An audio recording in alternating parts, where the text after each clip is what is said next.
Olá pessoal, tudo bem com vocês? No pod de hoje nós vamos falar sobre desenvolvimento pessoal, desenvolvimento profissional e os transtornos da atualidade. Para isso eu estou aqui com a minha amiga, convidada e visita, Vanessa. Oi, gente, tudo bem? Vanessa, fala um pouquinho sobre você, sobre a sua empresa, como é a forma de trabalho lá na empresa, o que vocês fazem. Bom, como a Nath me apresentou, meu nome é Vanessa, eu sou psicopedagoga clínica e institucional, eu sou formada pela Universidade Federal de Juiz de Fora, me graduei em pedagogia e me especializei, né, nessa área da psicopedagogia e da neuropsicologia para poder trabalhar com o desenvolvimento humano dentro da aprendizagem, nas modalidades de aprendizagem. Então, hoje eu trabalho tanto com crianças, adolescentes, jovens, adultos, tudo no que se refere, né, ao desenvolvimento humano dentro da perspectiva cognitiva, de resoluções de problemas, nas modalidades atencionais, de memorização, né? Esse é o meu campo de trabalho atual. Antes de me especializar, né, eu trabalhei em escolas, então eu trabalhei tanto com orientação educacional quanto com coordenação pedagógica, e desde então eu venho construindo aí a minha trajetória e sempre com um sonho, né, de colocar isso para as pessoas e de entender que as pessoas elas têm os seus limites, mas elas também têm as suas potencialidades. Então, como elas vão trabalhar dentro dessas suas limitações, dentro das suas potencialidades, independente de ter algum tipo de transtorno ou não, mas todos nós temos as nossas limitações e a gente precisa conhecer para saber como a gente pode melhorar tanto no nosso desenvolvimento pessoal, no nosso desenvolvimento Sim. profissional e a aprendizagem em si. Né? E daí surgiu a Integrare, né? A Integrare Espaço de Desenvolvimento, onde a gente vem trabalhar com essas potencialidades humanas, tanto na parte pedagógica, né? Então lá é oferecida as aulas de reforço, o atendimento psicopedagógico, que são aquelas pessoas que têm dificuldade de aprendizagem ou algum transtorno do neurodesenvolvimento ou alguma questão relacionada às suas habilidades cognitivas, que envolve atenção, memória, organização, planejamento, e também no aspecto da saúde, né, com a nutrição, dentro aí de uma perspectiva de Tudo de uma forma interligada, né, isso, Vanessa? do bem viver, né, de uma alimentação saudável, não só por uma questão estética, mas por uma questão de estilo de vida e melhor qualidade de vida dentro desse todo, né? Porque nós somos um quebra-cabeça, então a gente precisa de estar Sim. tudo interligado.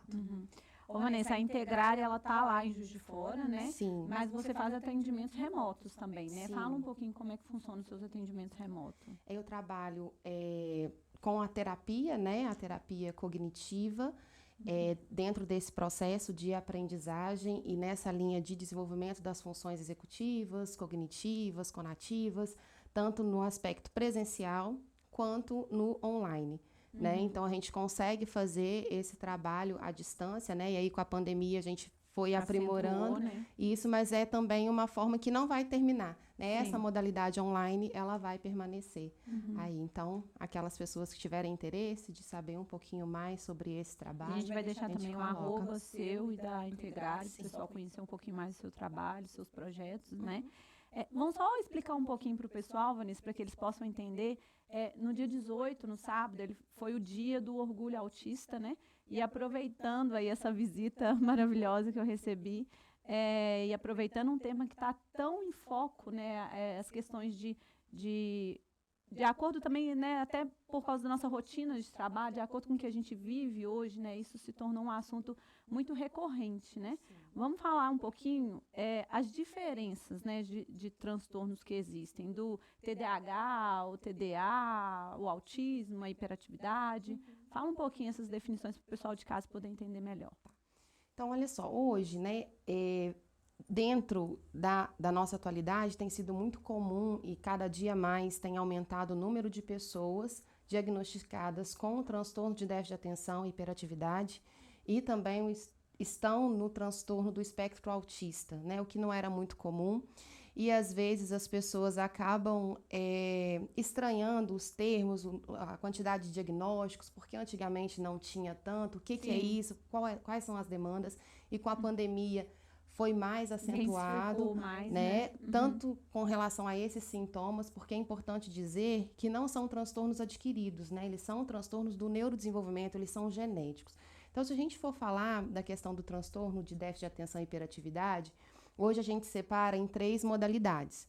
A modalidade desatenta, a modalidade hiperativa e a modalidade mista, né? Modalidade não é a palavra certa, mas o aspecto, né? Sim. Porque a gente vai diferenciando por quê? O misto é o combinado daquela pessoa que ela é hiperativa e ela também tem o déficit de atenção. O desatento, né? É mais intensificado o sintoma do déficit de atenção e o misto, ele tem esse combinado e o hiperativo, essa questão da agitação e da impulsividade, da inquietude. É importante deixar claro que nem todas as pessoas que são portadoras desse transtorno, elas são pessoas com prejuízos acadêmicos, prejuízos pedagógicos. Cada uma delas tem as suas limitações. Exatamente. Então, por exemplo, são pessoas extremamente inteligentes, principalmente quando a gente fala também das pessoas que estão dentro do espectro autista, que às vezes as pessoas olham e falam assim, meu Deus, meu filho foi diagnosticado com autismo, eu sou um adulto que fui diagnosticado como um autista. Às vezes as pessoas elas têm aquela visão lá de antigamente que um autista ou qualquer pessoa que fosse diagnosticado com algum transtorno do neurodesenvolvimento era ligado com uma deficiência intelectual. Não é bem isso que acontece. Né? Então, por exemplo, se eu tenho uma pessoa com o déficit de atenção, ela tem que trabalhar as suas habilidades atencionais. Nem sempre elas são pessoas que necessitam de medicação. Né? Então, são pessoas que têm dificuldade, né, de estar atenta ao que estão fazendo, que dispersam com facilidade, que qualquer barulho elas acabam se movimentando, né, para ver onde está e acabam ficando muito desatentas, se perdem. Tem dificuldade, né, de começar e terminar algo. Então, assim, estão sempre com a mente muito cansadas. Então, a gente precisa de trabalhar mecanismos e habilidades que vão ser desenvolvidas para que esses sintomas eles sejam amenizados. São transtornos que a pessoa vai carregar para o resto da vida, mas eles são amenizados. São muito acentuados na infância e vão diminuindo de acordo aí com as nossas fases da vida. E tem os níveis também, né? Tem os níveis também, sim. Ô, Vanessa, você comentou no comecinho que todos eles são fatores genéticos, mas existe uma intensificação devido a alguma questão assim, social, uma questão de atualização mesmo do estilo de vida, principalmente, por exemplo, questão da pandemia, se tornou bem mais intenso. Falar sobre esse assunto, pelo menos, né? Ele pode se intensificar ao longo da vida, apesar de que você disse que é mais intensificado na infância do que no adulto, mas hoje o estilo de vida que a gente vive, ele influencia muito nessa questão do transtorno? Sim, com certeza, porque os sintomas, eles são acentuados ou são amenizados de acordo com o estilo de vida que você tem. Então, por exemplo, se a gente olha uma criança que está dentro do espectro, que ela é estimulada desde a infância, dificilmente você vai perceber, quando ela for um adolescente, um jovem, um adulto, que ela está dentro desse espectro.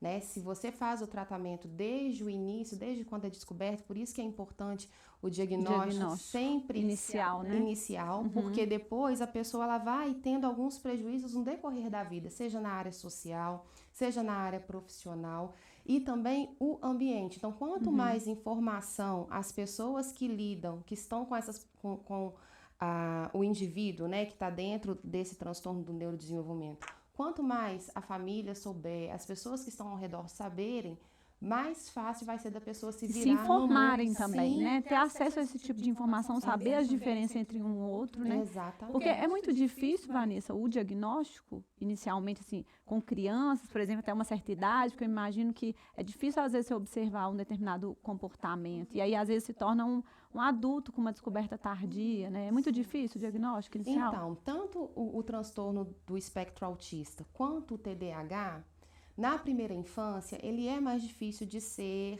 diagnosticado, porque existem alguns sintomas da infância que são muito parecidos com os sintomas do transtorno. Então, por exemplo, se eu tenho uma criança que tem TDAH, ela é uma criança extremamente agitada, é uma criança comportamento impulsiva, natural, vamos dizer assim, de uma criança que exatamente. ela é agitada porque é agitada. Isso. E aí nós temos aquelas crianças que são realmente mais levadas. Algumas pessoas Aham. costumam dizer assim, não, meu filho é levado, mas é porque ele tem saúde. E né? costuma falar assim, meu filho é hiperativo. Já fica a palavra. Isso, e essa questão de ter um rótulo, porque muitas vezes, né, não, eu quero buscar se a criança tem ou não o diagnóstico para poder facilitar a minha forma de lidar e não para poder justificar, tendo que as minhas limitações serão acentuadas por isso. E isso não é uma verdade, né? A pessoa ela vai ter a sua limitação, mas ela vai conseguir ser autônoma, ela vai conseguir ser responsável, porque nenhum desses transtornos, eles envolvem alguma deficiência intelectual. Pode ser que tenha, né? Ela pode ser uma, como que eu posso dizer?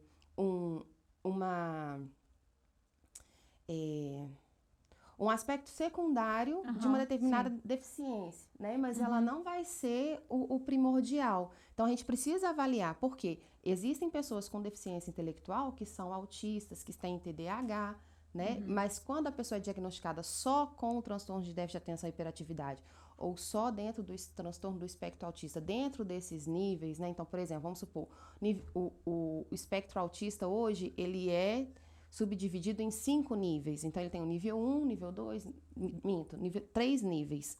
Nível 1, 2 e 3. Então, eu tenho o nível 1, que é o menos severo, né? O nível 2, que é moderado, e o nível 3, que é o severo. Esse nível severo, ele vem junto com a deficiência intelectual. Então, muitas vezes, as pessoas elas têm o diagnóstico de transtorno do espectro autista, mas elas têm outras comorbidades, por isso juntou. Já vem isso. fator ali, né? Exatamente. E com a atualização do DSM-5, muitos transtornos entraram como dentro do espectro por conta dos sintomas.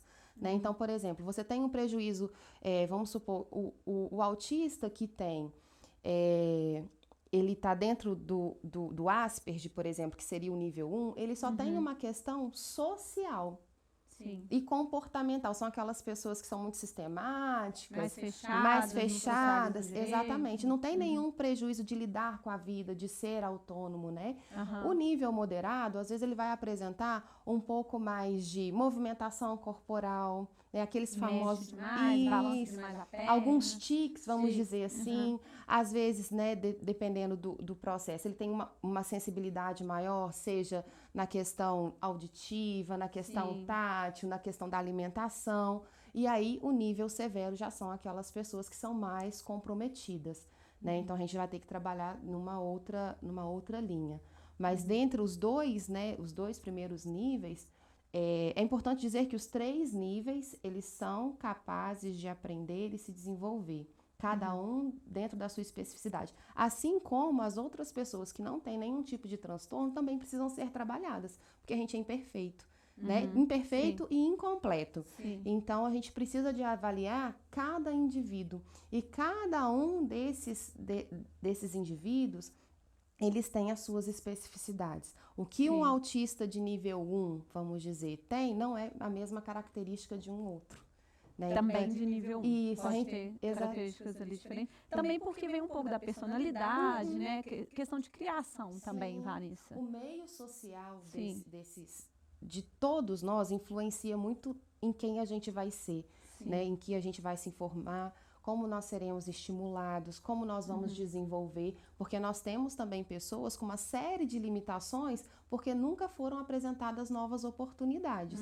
Então, isso acontece tanto dentro de uma pessoa que está no transtorno do neurodesenvolvimento, quanto aquelas que não estão.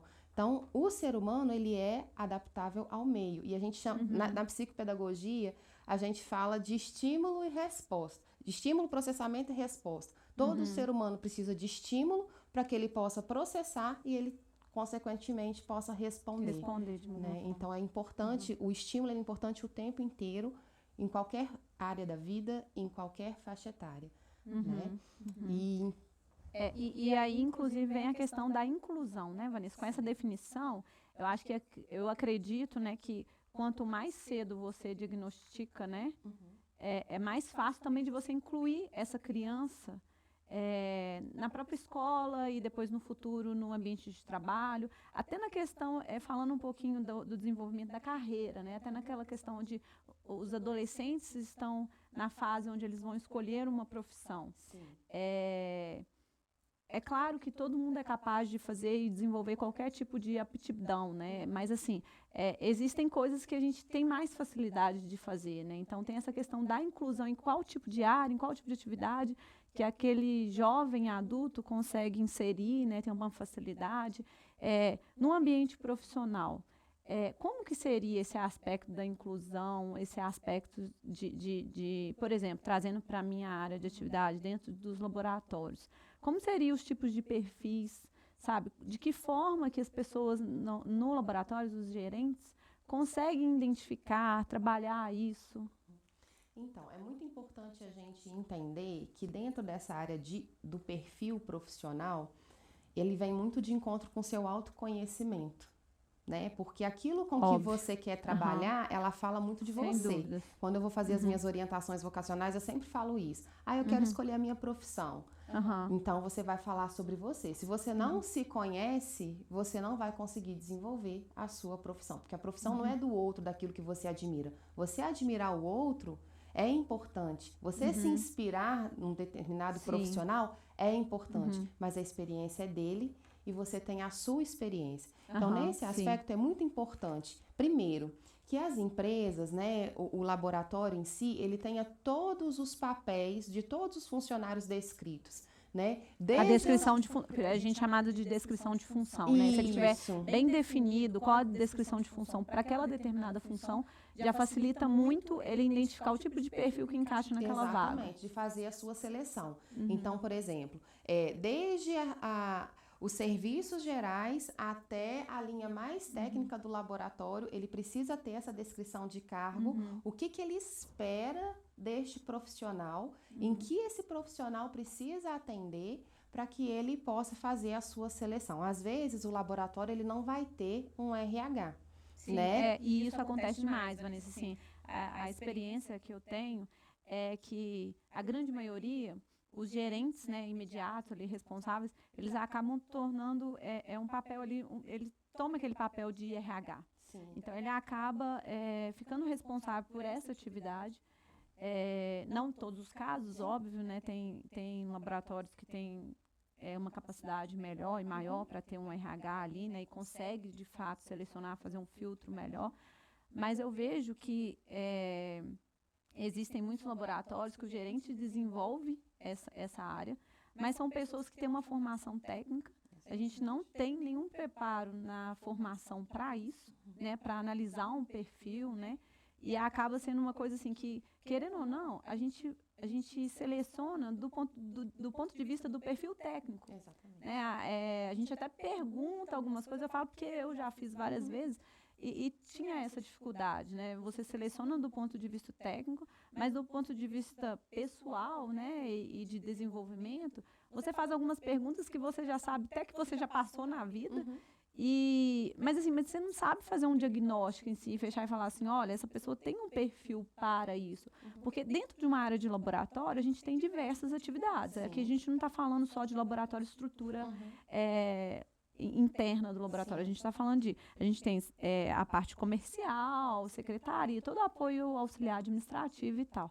Então, assim, a gente tem diversas situações, diversos perfis diferentes. E, claro, dentro do próprio laboratório, a gente também tem ensaios diferentes que demandam perfis diferentes. A gente, às vezes, tem ensaios que são mais brutos, mas a gente também tem ensaios que são muito delicados, são muito finos, são aquelas análises que você precisa ter muito foco, muita concentração, ser muito detalhista. Também na área da qualidade, por exemplo, trazendo a questão da qualidade, você precisa ser uma pessoa focada, uma pessoa detalhista, né? Você está lidando ali com muita documentação também, em um processo como um todo. Então, assim, como entender nessa imensidão de áreas, né, dentro de um próprio laboratório, enxergar naquela pessoa ali, às vezes, em 30 minutos de entrevista? Como que achasse um perfil ideal? Você identificar um perfil em 30 minutos de entrevista é muito difícil, até Muito porque difícil. a tendência do entrevistado é querer responder tudo aquilo que você quer ouvir. Sim. E não necessariamente ele vai ter todas aquelas habilidades. Então é importante, o entrevistador, primeiramente, ele precisa ser muito sensível, né? Sim. No olhar, observar o comportamento do entrevistado, o que ele tem falado, como que é o processamento dele de estímulo-resposta, né? Se ele demora muito para responder, se ele o tempo todo se perde no que ele está dizendo. Então, são algumas informações importantes. Por quê? O que você precisa dentro de uma área, né, do trabalho? Então, se você tem um laboratório, eu vou trabalhar com uma pessoa na recepção. Essa pessoa precisa ser extremamente comunicativa, ela ter um bom comportamento, ela precisa ter uma autorregulação, porque você não pode ficar falando o tempo todo, então você regular suas emoções, as suas ações. Então, você precisa ter um perfil que seja resiliente, né? Se você vai para a parte, né, por exemplo, burocrática, a parte mais administrativa, e aí puxando um pouquinho para a questão dos transtornos, né? O indivíduo que está dentro do espectro autista, ele é primordial na parte burocrática. Nele, nada passa despercebido, ele é extremamente detalhista, né? E ele não tem flexibilidade. Então, certo é certo, errado é errado, ele organiza muito bem, ele sabe planejar, né? Ele consegue ter algumas percepções de que, ao nosso ver, a gente às vezes tem tanta dificuldade de olhar o todo, que a gente fica tão preocupado com N coisas externas, que ele é muito prático. Então, você precisa resolver isso e isso. Então, eu preciso de respostas rápidas. Eu posso colocar, né, dentro desse processo de inclusão, uma pessoa para poder trabalhar no administrativo. Eu vou trabalhar com uma pessoa de marketing. As pessoas que são portadoras, né, do transtorno do déficit de atenção e hiperatividade são extremamente criativas, principalmente os hiperativos. Por mais que eles tenham dificuldade, né, de sentar, de concentrar, mas quando eles estão criando, fazendo esse processo criativo, porque são pessoas que são dinâmicas. Eles são muito perfeccionistas e eles são muito inteligentes nessa área, porque eles estão praticando, então eles conseguem ter... eles fazem várias coisas ao mesmo tempo, às vezes não concluem, né? Mas nessa questão de criação, eles são muito, muito favoráveis para a empresa, né? São pessoas extremamente comunicativas, mas se você for colocar um TDAH para trabalhar na parte burocrática, a sua empresa vai ter prejuízo, porque você tem os processos e você trabalha com tempo, com cronograma.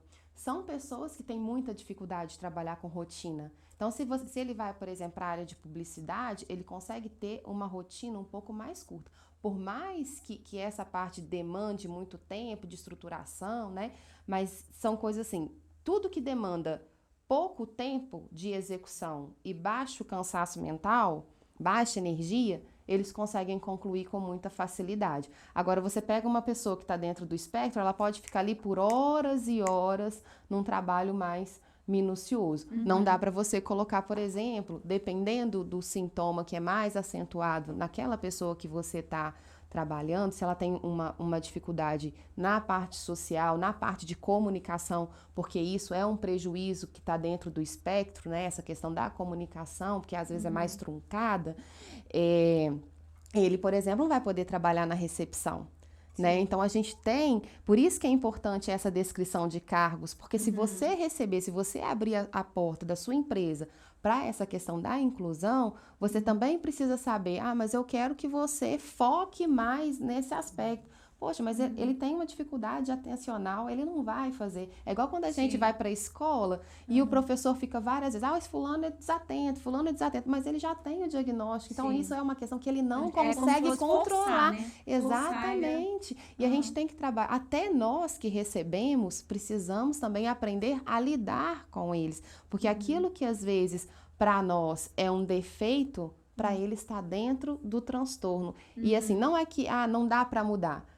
Realmente não dá, mas tem como melhorar, né? Então, a gente vai olhando o que você quer, o que você espera desse profissional que você está recebendo, né? Então, eu vou trabalhar com qualidade. Se eu vou trabalhar com qualidade, não tem como eu trabalhar com uma pessoa superficial. Porque a Ele qualidade... faz um monte de coisa ao mesmo tempo, não e tem não consegue atenção. focar. Por quê? Se você vai colocar uma pessoa, né, que é muito subjetiva ou que é muito objetiva, ela não vai conseguir ver os detalhes.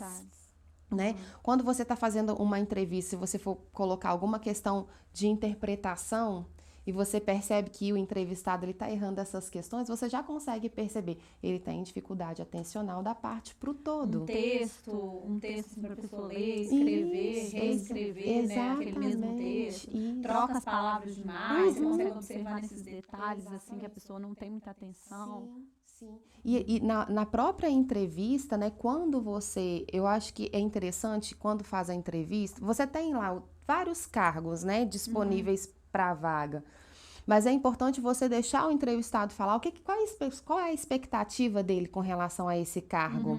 O que ele tem a contribuir com a empresa. Porque quando ele fala da sua expectativa e do que ele tem a contribuir, você vai saber se ele vai vestir ou não a camisa da empresa e vai saber um pouco de como ele é.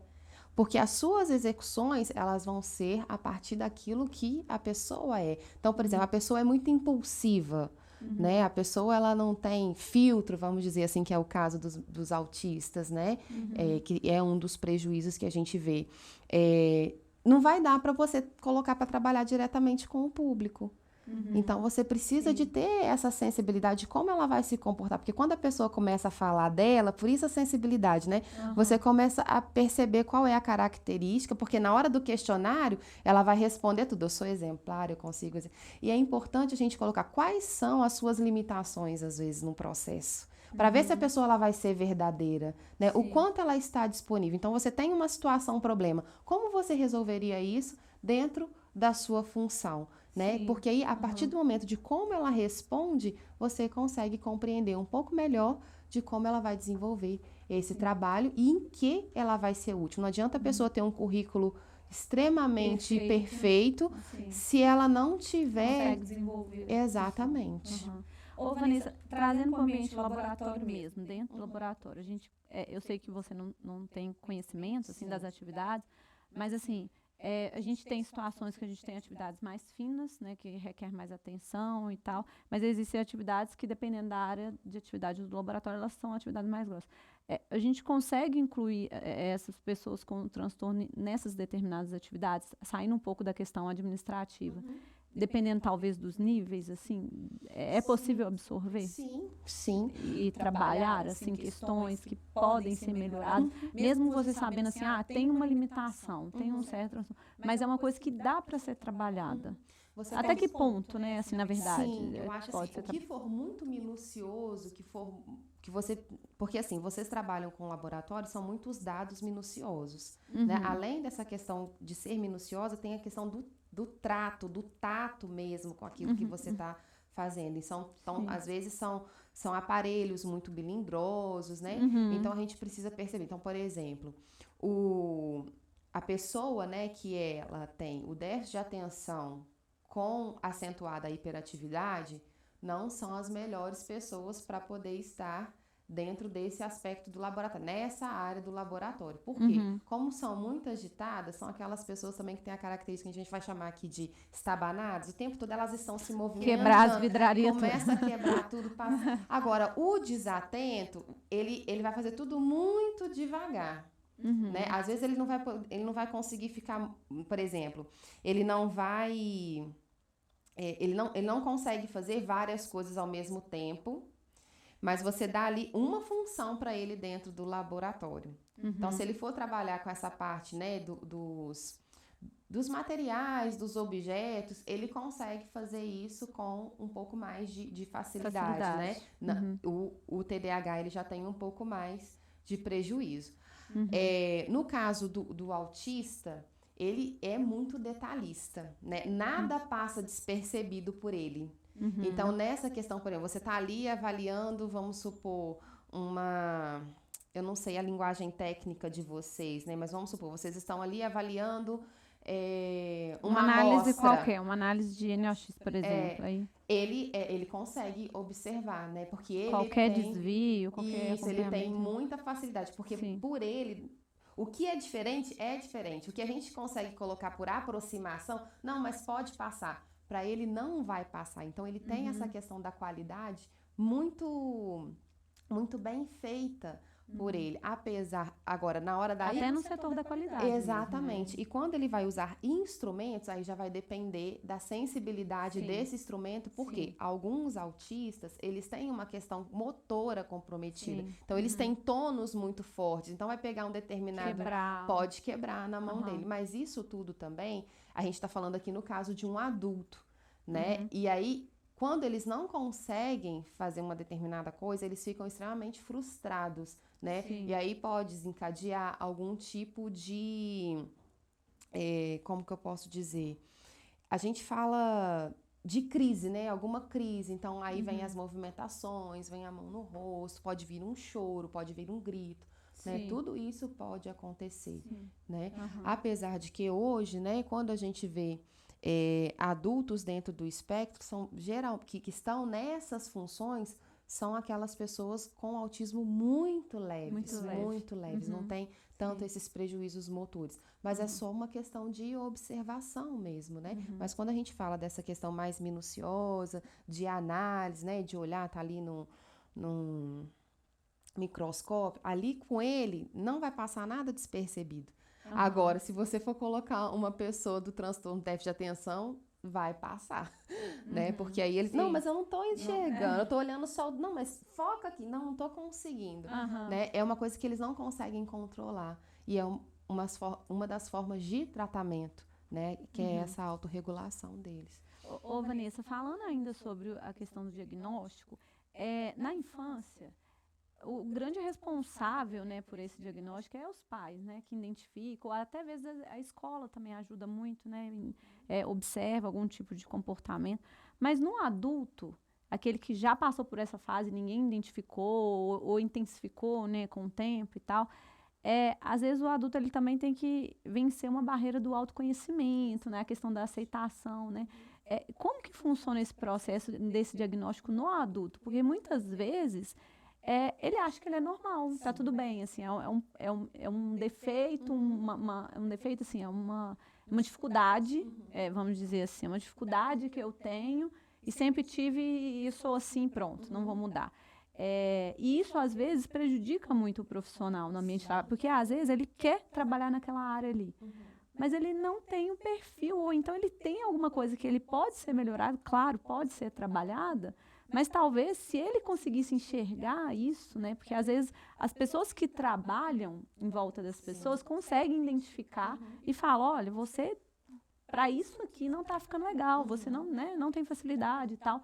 Mas nada que não possa ser trabalhado, mas ele tem que se enxergar nessa situação, assim, né? Ele tem que entender que, peraí, eu não estou me dando bem nisso aqui, mas será que eu gosto disso? Ou então, será que está todo mundo falando que eu não estou fazendo isso de forma correta? Tipo, o que eu posso melhorar nisso? Eu posso até continuar querendo estar naquela posição, mas eu preciso entender que existem questões de fora, externas, pessoas que estão te falando, olha, isso aqui você não está fazendo legal. Tipo, às vezes pode vir de um transtorno que você pode melhorar.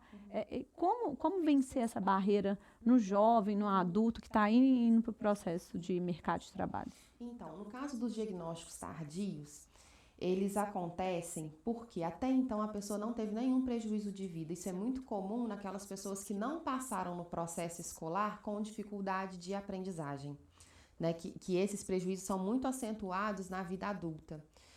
Para o ser humano é muito difícil receber qualquer tipo de crítica, porque ele leva para o pessoal, ele não leva para o profissional. É exatamente nesse ponto que eu ia perguntar para você. É difícil até para quem está de fora falar, olha, você erra sempre isso aqui. Eu já passei por situações assim, por isso que eu estou te perguntando, de observar pessoas que eu falava assim, gente, sempre erra o mesmo tipo de erro, assim, é repetido e tem alguma coisa errada nisso. A pessoa tem que passar a observar isso para ela saber de que forma que ela pode melhorar. Sim, exatamente. Porque, às vezes, o que a gente faz? A gente faz a crítica, mas a gente não ensina como fazer. É claro que a sua área é diferente da minha. Então, como que você vai ensinar o outro a fazer? Porque você só consegue ter a percepção do erro, né? Então, assim, como ele vai fazer para acertar? Eu também não sei como eu vou fazer para poder ajudar.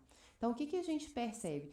Primeira coisa, é um processo de autoconhecimento e é um processo também de desconstrução daquilo que eu fui. né? Então, como eu vou fazer diferente? Então, por exemplo, o que a gente percebe nesses adultos com TDAH? São pessoas extremamente inseguras, elas têm necessidade de aprovação o tempo todo elas estão assim, o que você acha? Não, mas você acha que tá bom mesmo? Querem a opinião. Exatamente. Elas fazem um processo de comparação o tempo inteiro.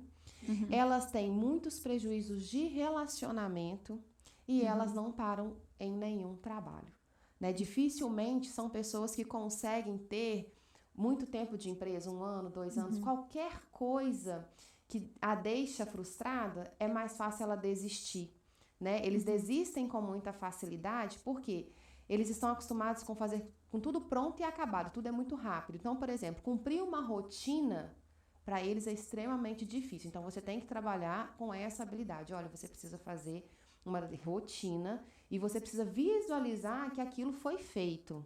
E assim, pouca coisa por dia. Não adianta você dar uma demanda em vários aspectos para um TDAH que ele não vai conseguir concluir. Porque quando ele olha a quantidade, ele vai pela quantidade. Ele já desiste só de ver.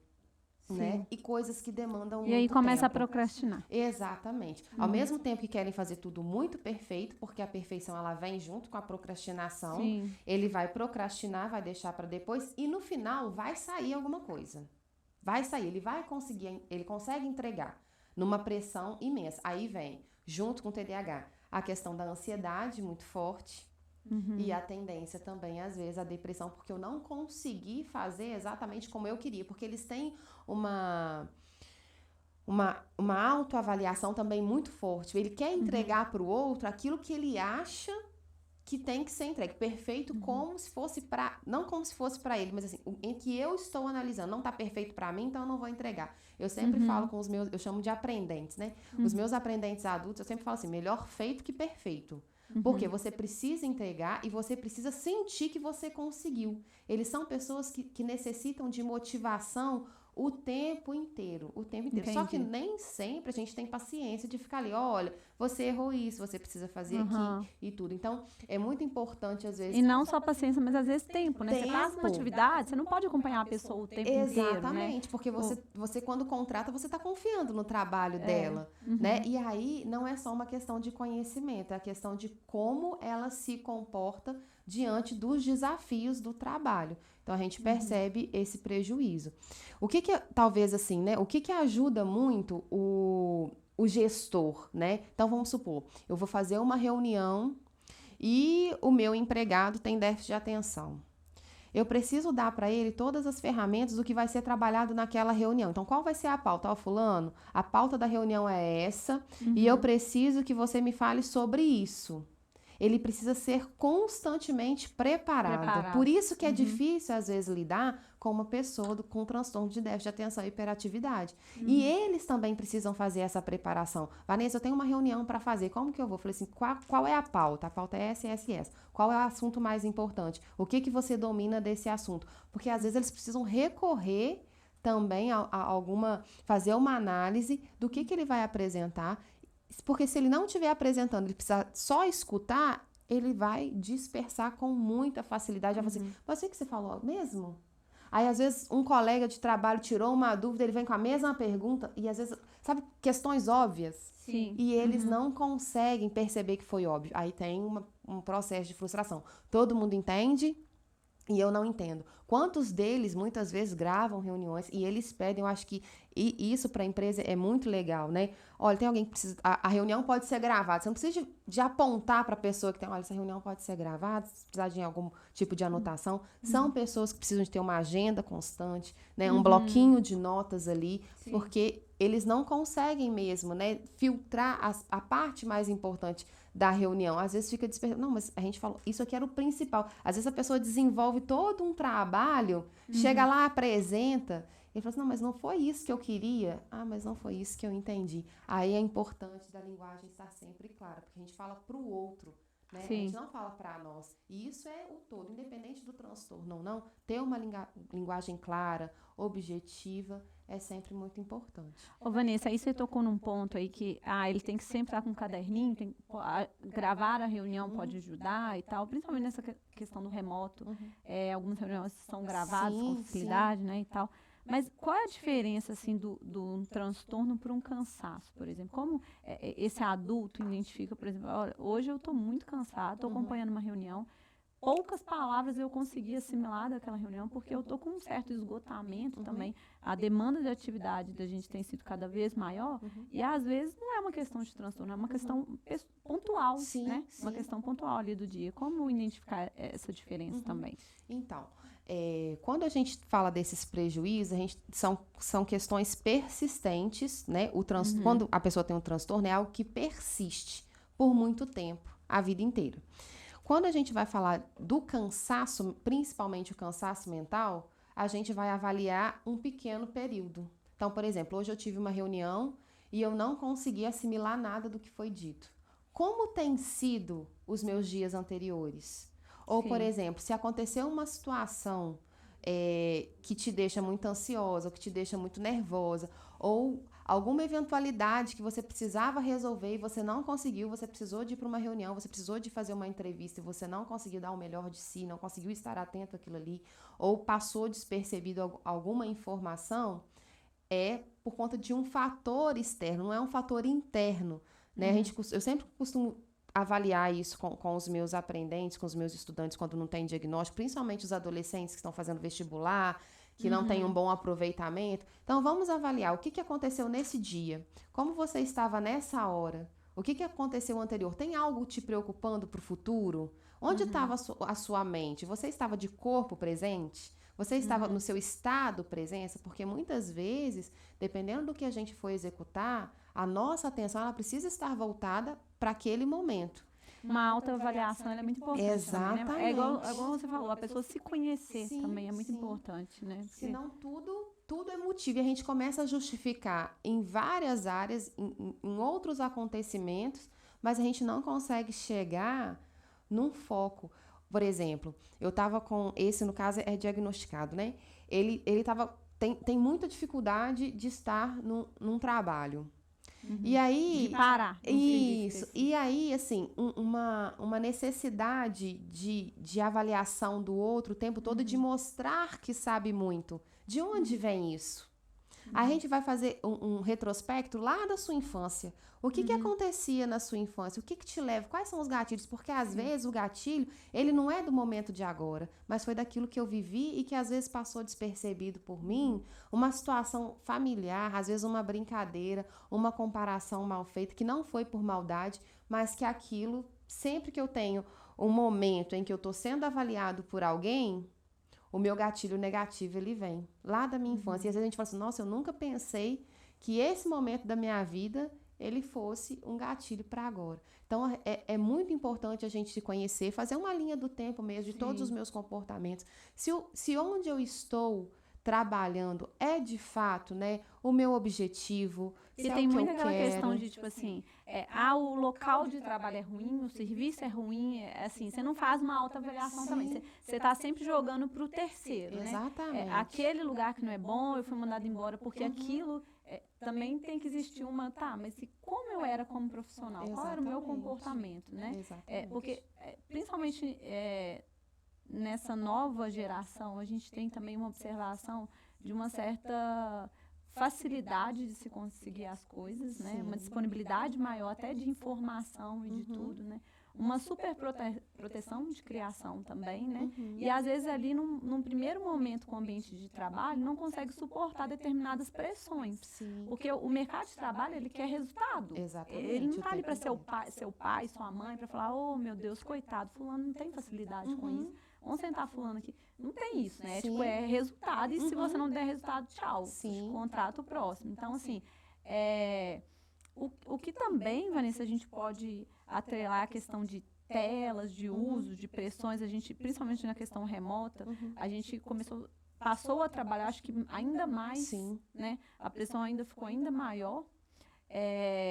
Também essa questão das crianças que crescem num comportamento de muitas telas, questão de informatização, isso tudo vai intensificando e prejudicando até o comportamento como profissional. Assim, que eu observo muito que a gente tem uma diferença durante esse período de criação do que você vê profissionais de outras épocas, vamos dizer assim. O que a gente pode dizer para esse jovem que está entrando no mercado de trabalho agora?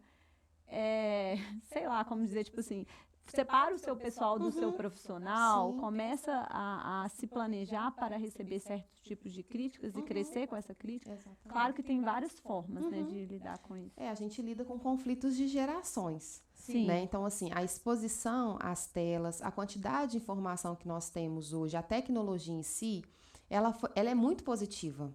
Mas a gente precisa, ao mesmo tempo, saber usar e saber que nós não somos tão imediatistas quanto as tecnologias nos colocam, né? Existe um processo, Exatamente. Né? Existe um processo para você chegar até um certo... E tudo é um processo. Então, o que eu percebo nos jovens hoje que estão sendo inseridos no mercado de trabalho é que eles querem tudo para ontem. Eles não querem construir uma carreira. Para eles, é como se fosse um salto, né? Então, eu saí da faculdade, então eu já preciso ter um bom emprego. E a gente constrói... Exatamente.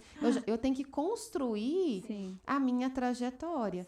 E nessa construção, eu vou ter no meu caminho as minhas frustrações, que eu preciso de aprender a lidar. Eu preciso saber que nem tudo é perfeito. E aquilo que for identificado em mim é para minha melhoria. E se eu estou num trabalho, por exemplo, que o meu chefe ele não tem muita flexibilidade, né? Porque a geração de hoje tudo pode, tudo é possível. E eu quero mudar isso a qualquer custo. E aí eu vou fazer uma comparação de pais e filhos. Então, às vezes, a gente tem lá o adolescente. Quando a gente está entrando no período da adolescência, que vem aquela revolta, eu sou dono de mim, eu sou dono da minha vida, porque o que o meu pai pensa já não é igual o que eu penso hoje, e eu quero fazer o meu pai e a minha mãe pensar como eu. E é o inverso. Eu não tenho que fazer o meu pai e a minha mãe pensar como eu penso, evoluir o pensamento dele, porque eles já viveram, já tiveram as suas experiências, e é extremamente difícil a gente desconstruir aquilo que foi. A pessoa precisa estar muito disponível.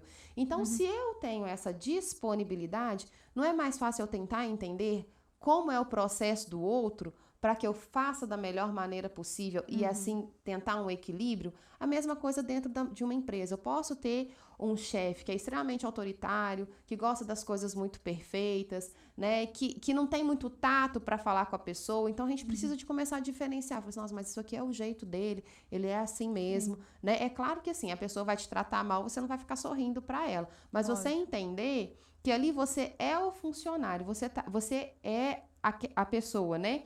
Que o seu gerente está investindo o tempo dele, no caso também a empresa, para que você aprenda, para você chegar aonde você quer. E às vezes aquele primeiro emprego não vai ser o emprego dos sonhos. Sim, óbvio. Você vai ter que passar por diversas situações. Exatamente, até você chegar aonde você quer chegar, né?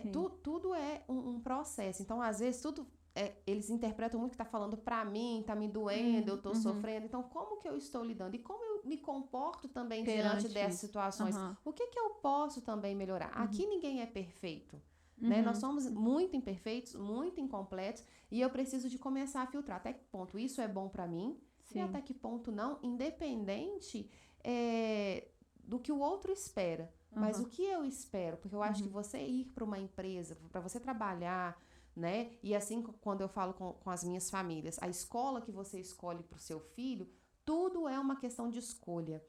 Uma empresa não vai se adaptar ao funcionário, é o funcionário que precisa se adaptar à empresa. Exatamente. Quando você é contratado, a empresa fala, olha, a gente funciona assim, assim, assim, esses são os nossos valores, essas são as nossas crenças, né? O que a gente vende, o nosso produto. Então, eu estou de acordo, porque às vezes a pessoa, não, mas eu tenho que trabalhar porque eu estou precisando de dinheiro. Tem muito isso, né? Às vezes até na área que você não está feliz com aquilo ali, mas você faz porque você precisa de dinheiro. Exatamente. Então, a gente tem situações contrárias também, né, Vanessa? A gente tem situações de jovens que já chegam cheio de ideias, cheio de gás, né, energia e tal. E a empresa é uma empresa, um chefe já mais antigo, conservador e tal, e não absorve essas ideias, assim, não absorve esse conhecimento, essa energia, essa vontade de fazer a diferença. E aí é a questão realmente de você identificar, olha, qual que é o meu lugar, né? Eu tenho espaço para isso aqui, né? Porque senão vira também um campo de batalha, né? Você querer colocar no outro e fazer ele entender como você disse, né? Exatamente. E tudo precisa ter um significado. Então, por exemplo, eu posso me sujeitar a um emprego que não é dos meus sonhos, que eu vou ter uma série de desafios, mas que eu posso usar isso como um fator motivador também. Né? Porque a gente... Aprendizado, né? É uma fase. Isso. Eu falo muito isso.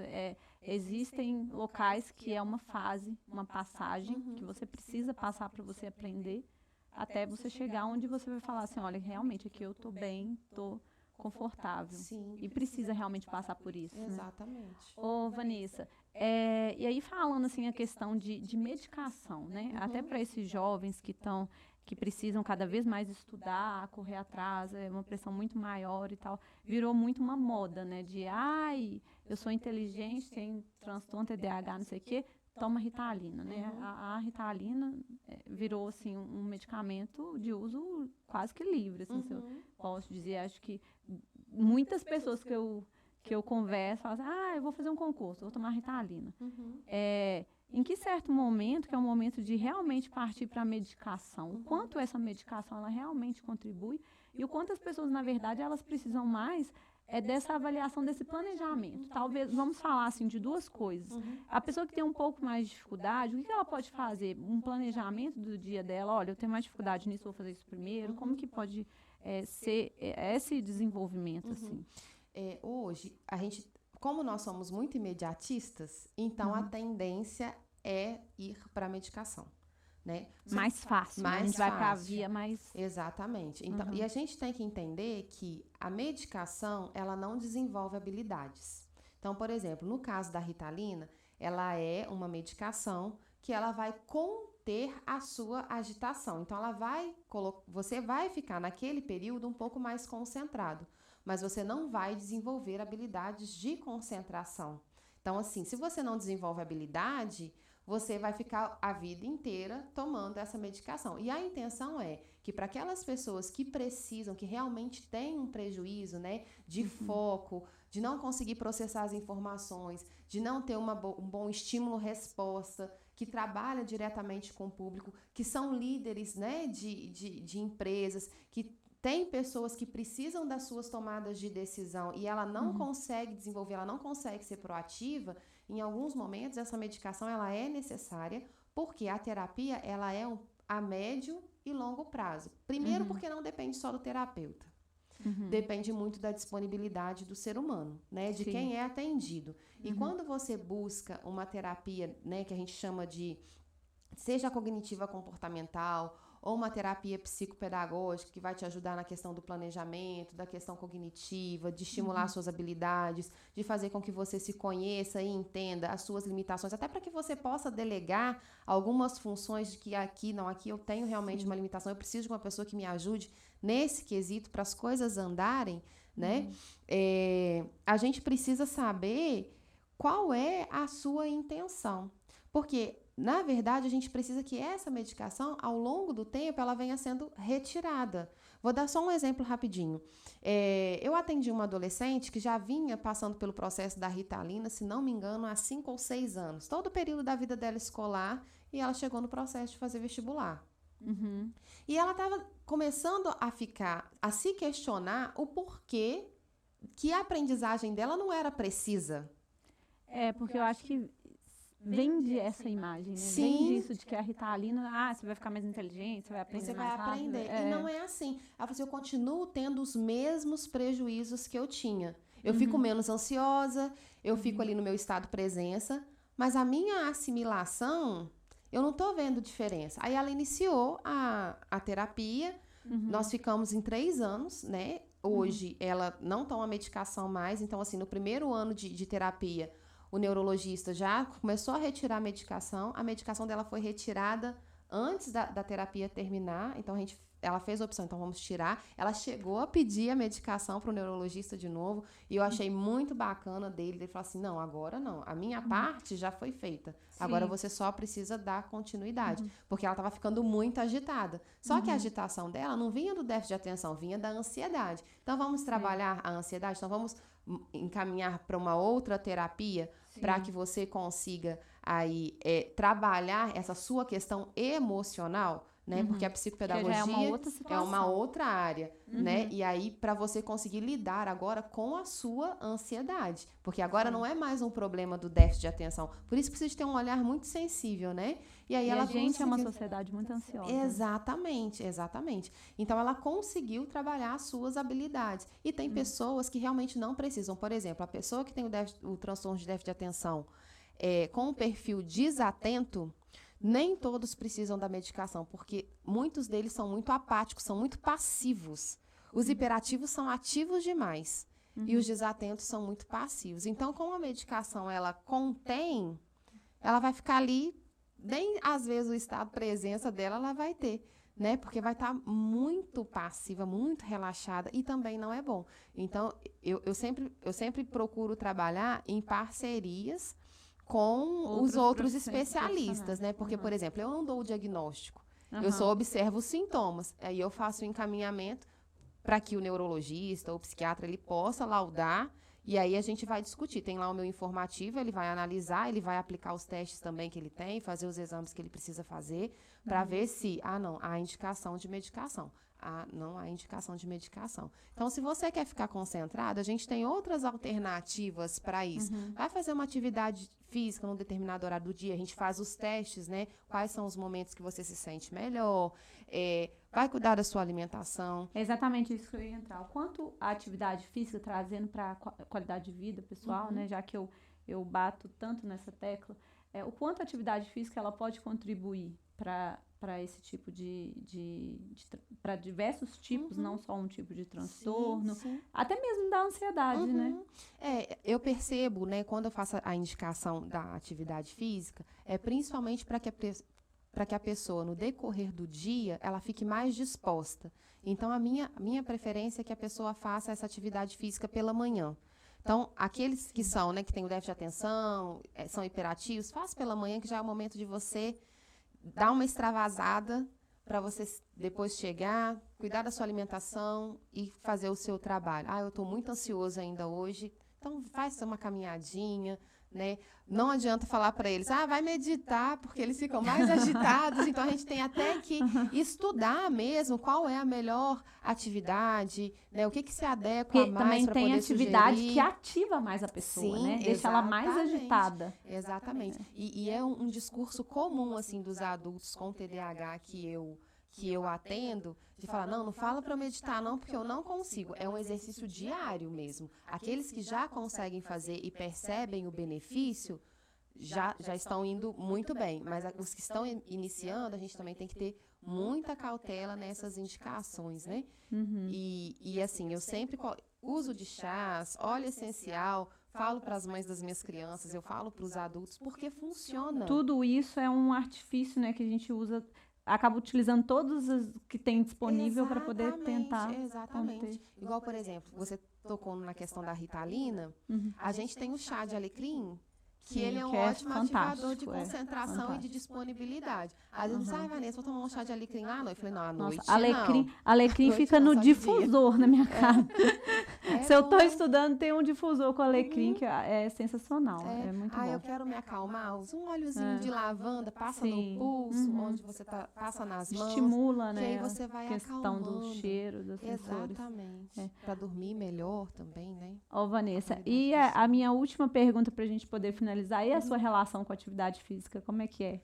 Então, eu pratico atividade física 2 vezes na semana. Eu acompanho sempre. Eu estou inspirada, gente, na Natália, ela é minha inspiração, porque não é uma coisa que eu gosto, diga-se de passagem. Não é clichê, porque essa inspiração já é antiga, Exatamente. Né? Então, assim... Graças a Deus, eu fico muito feliz. É muito bom, até pela minha qualidade de vida mesmo, né? Então, a gente percebe isso. Sou uma pessoa ansiosa, então eu percebo assim, como me ajuda, como eu fico disposta quando eu faço a minha atividade física pela manhã. E foi uma das coisas que me ajudou até na minha orientação para os aprendentes. Falei assim, gente, faz, porque funciona. Porque muitas das vezes, na psicopedagogia, diferente da psicologia, a gente pode dar os nossos exemplos de vida para poder motivar aquela pessoa que está ali. Né? Então, você sempre está motivando alguém, né? Isso. Principalmente as crianças, né? Elas te veem de uma forma, né? E levam isso para a vida delas. Exatamente. E aí a gente vai sugerir não só a atividade física, mas a alimentação mais saudável. Sim, você não precisa ser... você não precisa cortar tudo da sua vida, radical. Né? Não precisa. Isso vai muito de pessoa para pessoa. Mas o que você puder começar, eu acho assim, dê o seu primeiro passo. Né? Hoje eu consegui fazer uma caminhada. Hoje o meu almoço foi mais saudável. Porque quando a gente entra com algo mais radical, a pessoa nem começa a fazer. Você não consegue fazer nada. Exatamente. Então, faz um pouco cada dia, eu sempre falo isso, 1% melhor cada dia, você vai indo, né? E você vai processo também, assim como a Exatamente. E com um objetivo, né? Todo mundo, acho que para qualquer área da sua vida, você precisa de ter um objetivo e precisa de ter um significado e entender que você está fazendo para você. Se você faz para você, todo o seu entorno vai melhorar. Né? Então, a pessoa vai te ver bem disposta. Nossa, como é que você... Aí, às vezes, que é o seu caso. Como que você dá conta de fazer tudo isso? Né? Mas é tanto uma questão de planejamento, de organização, que nada precisa deixar para depois. Né?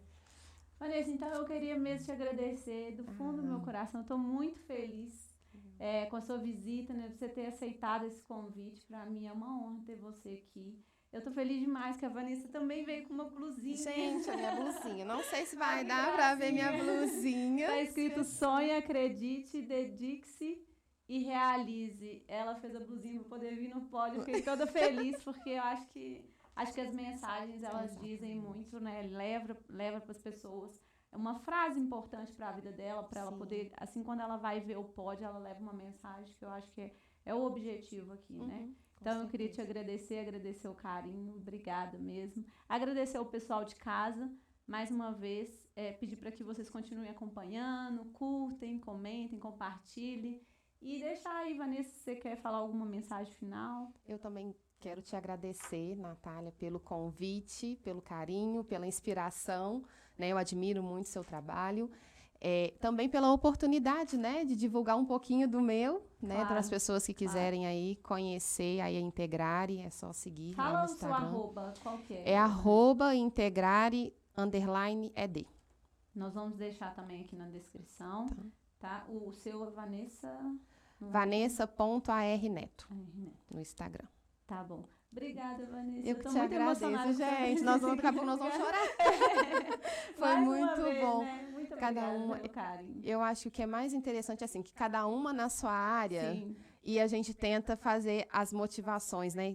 Cada na sua área e o que é motivando de uma forma diferente, chegando a um público diferente, né? Exatamente. E assim, em busca do desenvolvimento humano, que é o que a gente precisa aí para essa nossa atualidade.